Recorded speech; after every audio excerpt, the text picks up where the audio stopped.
Vic Viper from Silicone Arcadia doing his first VidBlog and his first YouTube review in a long time.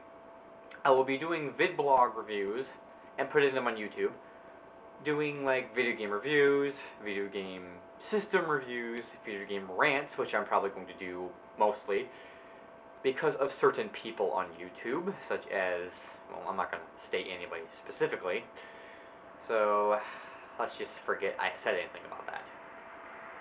But the thing that I'm going to do for my first vidlog is go over a console called the Sony Playstation. The PlayStation released back in 1994 in the awesome country of Japan, which I have yet to visit, and I am 17/18 years old. So I got plenty of time for that, I suppose, but that's off subject. It is the first console, the first 32-bit console that was popular, and the first CD-based console that was popular. Now, the console itself has some pretty basic features.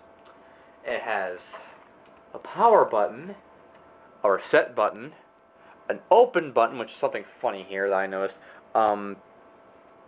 When I hit the open button on this particular console, it sticks. Well, it usually sticks, yeah.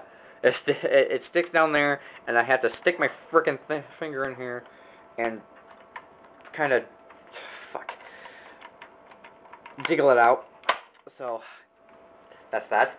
And the back of the console, you have the serial port, which is meant for computers and the like. I think this port wasn't supposed to be on this console. This is just a thought. The reason I say this is because they originally released a completely black, matte finish PlayStation that released with a program called Yet Nazor, which was essentially a program that you can make your own games. It was essentially a development kit. So I think this is just left over because in reality I can't find a use for this thing. So this is the AV jack port, which is meant for the color cords, the red, yellow, and white cords.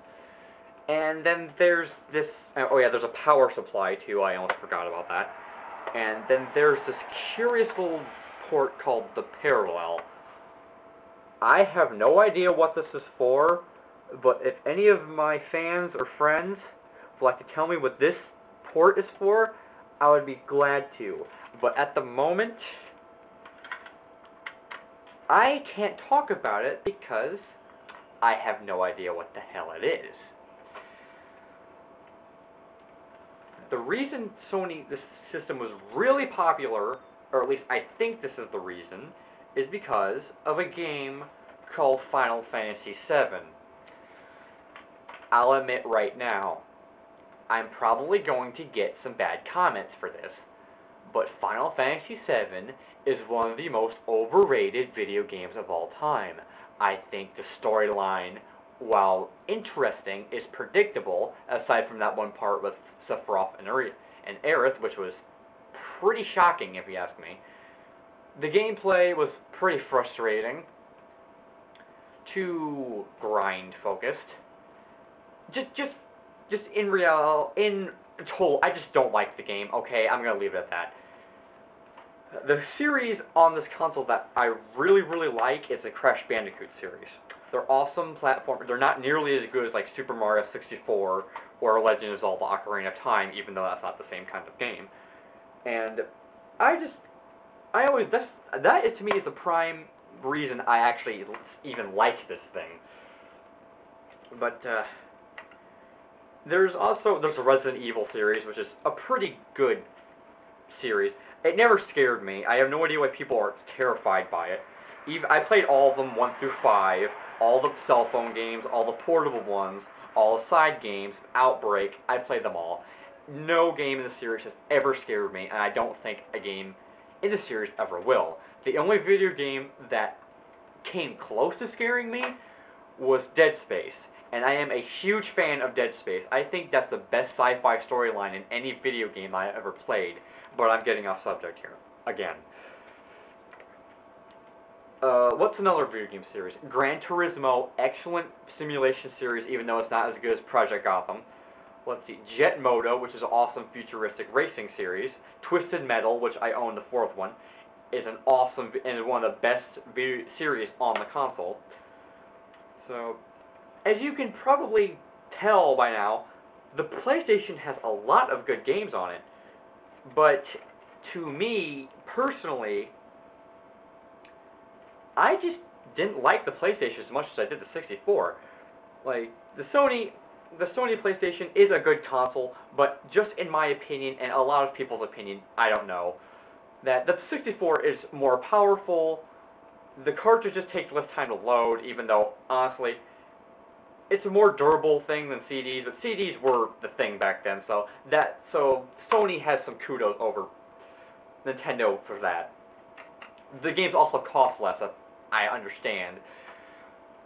So, but if you're a video game collector, I highly suggest that you pick one of these things up.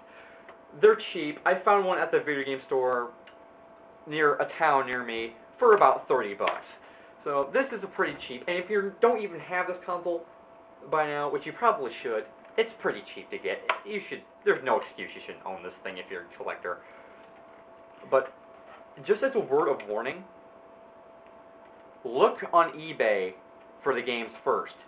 If you go to like local game stores, they have a tendency to overprice certain games, which is like Final Fantasy VII. Take that for example. When I went up to the store one day, I found the game in a really bad condition, believe it or not. The case was smashed, and it was $40 fucking dollars. I shit you not. But just as a warning, if you want to pay 40 bucks for Final Fantasy VII, be my guest.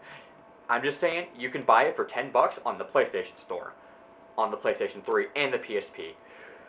So I like it. It's a good console. I recommend you pick it up. I give the console, if I had to give it a number rating, I'd give it about a 7.5 out of 10. So this has been Vic Viper with his first VidBlog and his first YouTube video in an eternity.